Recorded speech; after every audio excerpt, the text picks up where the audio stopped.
So, let's start with some preliminary observations. This reflection is about the issue of character in trust beneficiary disputes. Character counts in all parts of our lives, and when it comes to trust beneficiary litigation, it sometimes takes center stage.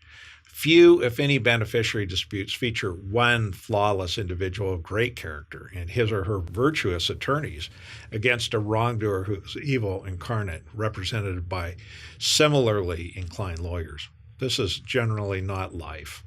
The words of Jesus remind us that he who is without sin should cast the first stone. It's hard for any of us to pick up that first stone. Still, it's evident that when we lawyers are hired to represent wrong trust beneficiaries, the issue of character arises, the character of our clients and the character of their opponents. So, how do we handle this issue? Well, we start with a recognition that there are always two sides or more to every dispute. When the dispute is between siblings who have been disinherited by a late will or a trust that favors one child against their siblings, there's bound to be an inquiry into character. We step back and ask, now, why would a parent with a long-held estate plan providing for equality between the siblings change the plan to completely favor one and exclude all others from the inheritance of estate assets? Sometimes it really seems that the reason is clear.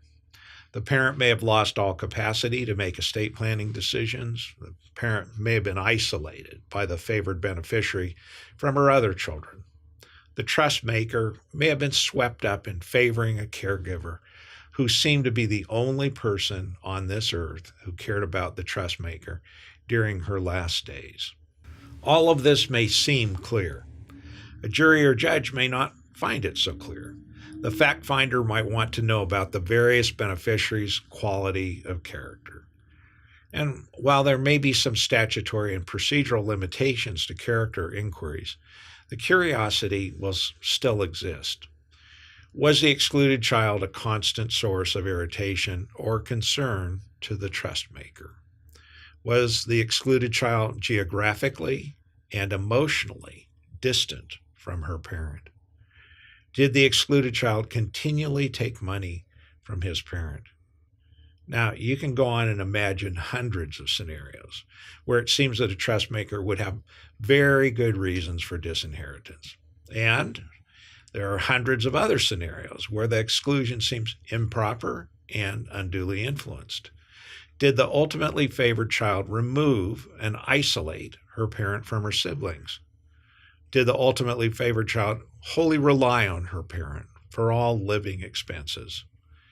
Did the ultimately favored child have a history of substance or alcohol abuse and their attendant social dislocations? Did the ultimately favored child take advantage of an elderly and impaired parent to cause an unequal distribution of trust assets? Now, there are understandable limitations to character attacks, and sometimes the facts seem to speak for themselves, but sometimes the facts don't speak unless context is established. It's hard for excluded children to visit an ill parent when a caregiver won't let them in the house or speak on the phone. It's hard for intimidated siblings to reach through the enforced isolation of a parent by a dominant wrongdoer. So when we go back to the basic premise that character counts, we can affirm that it does. But we've got to add a legal caveat. With certain exceptions, evidence of a person's character or a trait of his or her character, whether in the form of an opinion or evidence of reputation, or evidence of specific instances of his or her conduct, is inadmissible when offered to prove his or her conduct on a specified occasion. The California Law Revision Commission's comments to the referenced evidence code notes that the reasons for exclusion are, first, character evidence is of slight probative value and may be very prejudicial.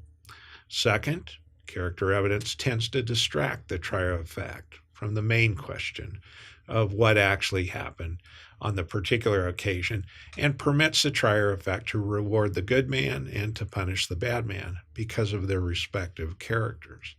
Third, introduction of character evidence may result in confusion of issues and require extended collateral inquiry. So we now know a little more about character evidence and why everyday knowledge that character counts has some limits in trial and evidentiary presentations.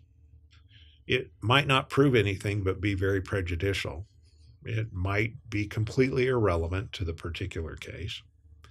And it might cause confusion of the issues and require some additional and maybe even unrelated inquiries. So it's clear. Character evidence has its limits. That said, it is something that I'm very interested in when I look at an estate or trust conflict. It's not something that I would ignore when considering whether or not to pursue a case. If you'd like to speak with us about your story, your case, call us at 916-313-3030. Hackard Law represents clients in substantial estate, trust, and elder financial abuse litigation, where we think that we can make a significant difference and there is a wrongdoer who can be made financially accountable for damages.